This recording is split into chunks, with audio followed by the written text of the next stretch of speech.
တန်းစင်နဲ့ခွန်ပုံနိုင်တို့ရဲ့ပွဲကြိုသုံးတစ်ချက်ဒီပွဲကခွန်ပုံနိုင်တွက်ကလည်းသူ့ရဲ့9ပွဲဆက်ရှုံးပွဲမရှိမှတ်တမ်းကိုဆက်ပြီးတော့ထိန်းထားဖို့အတွက်အမှတ်နဲ့ပဲနိုင်ဘလို့ပဲနိုင်အဓိကအနိုင်ရဖို့အတွက်ဥတီပြီးတော့ကစားလာပါလိမ့်မယ်တန်းစင်တွက်ကလည်းဒီပွဲမှာမနိုင်ရင်အခြေအနေတွေကတော်တော်ကြီးကိုဆိုးသွားနိုင်ပါတယ်အဲ့ဒါကြောင့်အနိုင်ရဖို့အတွက်2ယောက်လုံးလိုအပ်တယ်တန်းစင်တွက်နိုင်ပွဲကပိုလိုအပ်တယ်လို့ပြောရင်မှားမယ်မထင်ပါဘူးခွန်မွန်လွန်ကနီးစနစ်ကောင်းတယ်ပါနဲ့တယ်ပွဲတစ်ပွဲကိုဘယ်လိုမျိုးချင်းကပ်ရမလဲဆိုတာကိုကောင်းကောင်းကြီးသိတယ်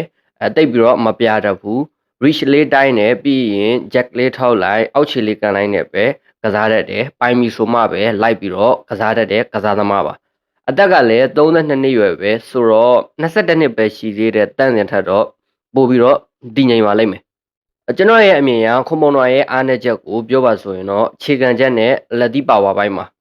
ခြေခံချက်ကလည်းအောက်ခြေပဲကန်လေးရှိတယ်အားသိပ်ပြီးတော့မပါဘူးနောက်ပြီးတော့လက်သီးပါဝါပိုင်းကလည်းပြိုင်ဘက်ကိုတစ်ချက်တည်းနော်တောင်းကျသွားလောက်တဲ့ပါဝါမျိုးမဟုတ်ပါဘူး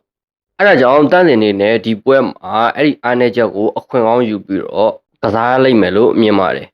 အရှိမတူနိုင်ခဲ့တဲ့တိုင်စော်ကျော်ပြီးတဲ့ဦးထိုင်းနဲ့ပွဲတုံးကလို့နောက်ပြီးတော့စူရီယန်လက်နဲ့ပွဲတုံးကလို့မျိုးပွဲစကြတဲ့က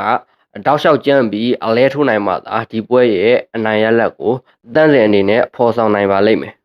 အဲ့လိုမဟုတ်ပဲဒိုင်အဆုံးဖြတ်ကိုရောက်တော့မယ်ဆိုရင်တော့မူထိုင်းကစားသမားနဲ့ထိုးမှဖြစ်တဲ့အတွက်ရလက်ကတော့သိရတဲ့အတိုင်းပါပဲဒီပွဲမှာတန့်စင်အဓိကယူလာခဲ့ရမှာကအသေးဆွဲနဲ့တက်လုံပိုင်းပဲကျန်တာတွေကတော့တိတ်ပြီးမလိုဘူးထင်ပါတယ်အသေးဆွဲကောင်းကောင်းနဲ့သာသူ့ရဲ့အားတာတဲ့ခြေကန်ချက်တွေတုံးပြီးတော့ရှယ်ပြင်းနိုင်ရင်နိုင်ပါမယ်အဲ့လိုမှမဟုတ်ပဲအမှားဆောင်ပြီးကစားရင်ဒိုင်အဆုံးဖြတ်ကို